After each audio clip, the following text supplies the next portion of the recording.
Hello guys, have a nice day to all of you there and out there. Now I'm going to lunch first the big pork bone, and then this is the all ingredients: the roots, arrowroots, and corn, and big bone pork. Ayan.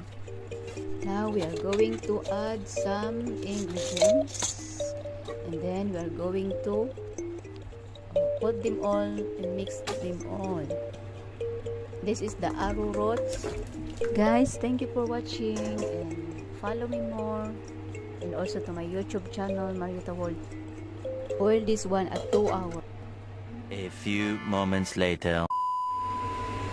Guys, this is the outcome of the soup. It's a good